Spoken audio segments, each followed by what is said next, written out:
Start. माझं नाव शैलजा चंद्रकांत भोसले आहे. मी माणगाववरून आले.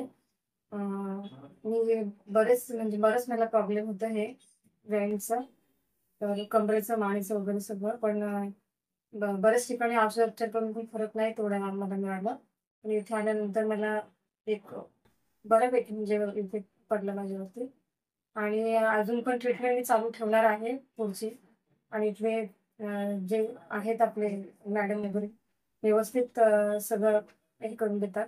माहिती वगैरे पण सांगून देतात, पुढे काय खाणं-पिणं वगैरे असं जे काही असेल ते अगदी त्यांच्या ह्याच्याने बरोबर सांगतात सगळं व्यवस्थित.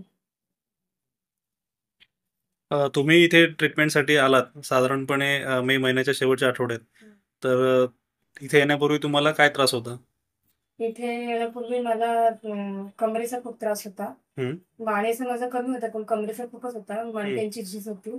15 दिवसामध्ये जे 8-9 दिवस जे सरांनी हे दिले स्पायनल बस्ती वगैरे, हं, त्याच्याने मला बराचसा फरक वाटला त्याच्याने. हं, आणि दुखणं माझं जे म्हणजे मी कंटिन्यू झोपत वगैरे नव्हते, बसता येत नव्हतं. हं. ते 3 दिवसामध्ये मला थांबलं ते. मग कमीत कमी मी उठणं म्हणजे पळू शकत होते. नाहीतर मग नुसतं चेअरमध्ये पण बसता येत नव्हतं आणि झोपता पण येत नव्हतं अजिबातच. नुसतं फक्त राउंड मारणं वगैरे असं हेच चालू होतं. इथे येण्यापूर्वी तुम्ही बऱ्याच ठिकाणी वेगवेगळ्या आजारासाठी पंचकर्मच्या ट्रीटमेंट हं, घेतल्या. हं. त्याबद्दल आपले अनुभव काय आहेत? अनुभव इथला खूपच छान आहे इतरपेक्षा. इतर डॉक्टरांनी पण व्यवस्थित म्हणजे केलं, पण तरी थोडंसं काहीतरी फॉल्ट होतं त्याच्यामध्ये. त्याच्याने मला बराच प्रॉब्लेम झाला नंतर. पण इथे जी तुम्ही अगदी वयाप्रमाणे किंवा एजप्रमाणे कसं द्यायचं, ही जी माहिती सांगितलीत आणि त्याच्याने ज्या पद्धतीने केलं, त्याने मला काहीच त्रास झाला नाही अजिबात. आणि लगेच मला 3-4 दिवसामध्ये लगेच फरक जाणवला त्याच्याने.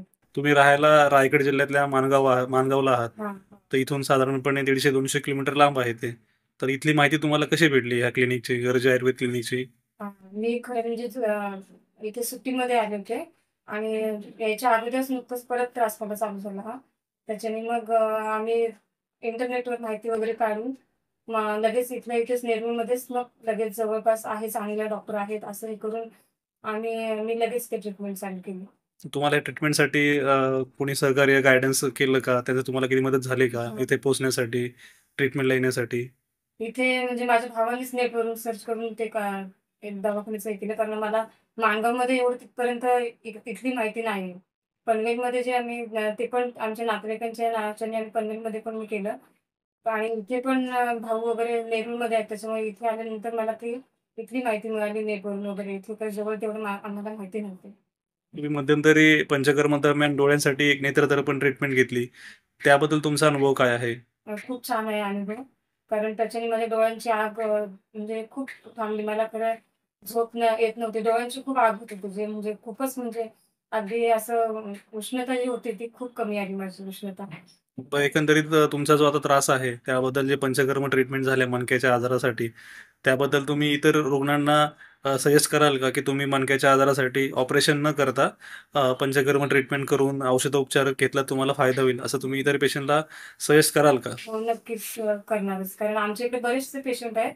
पण त्यांना एवढी इथे माहिती नाहीये. म्हणजे ॲलोपॅथीकडे जाऊन बरीच औषधं घेऊन हे करतात. पण हे आयुर्वेदिक आणि माणगावमध्ये तर आमच्या इकडे अजिबातच हे एवढं हे नाहीये. म्हणजे इकडे शहरामध्ये आहे असं आयुर्वेदिक उपचार. चालेल. नक्कीच सजेस्ट करेन. धन्यवाद नक्कीच मॅडम. सांगेन. तुम्ही गर्जे आयुर्वेद चिकित्सालयात उपचार घेतले. तुमचं आरोग्य अधिक चांगलं राहो. पुढे तुमचा फॉलोअप कंटिन्यू राहो आणि धन्वंतरी कृपेने तुमचं आरोग्य अधिक चांगलं राहो, यासाठी आमच्या तुम्हाला शुभेच्छा. धन्यवाद.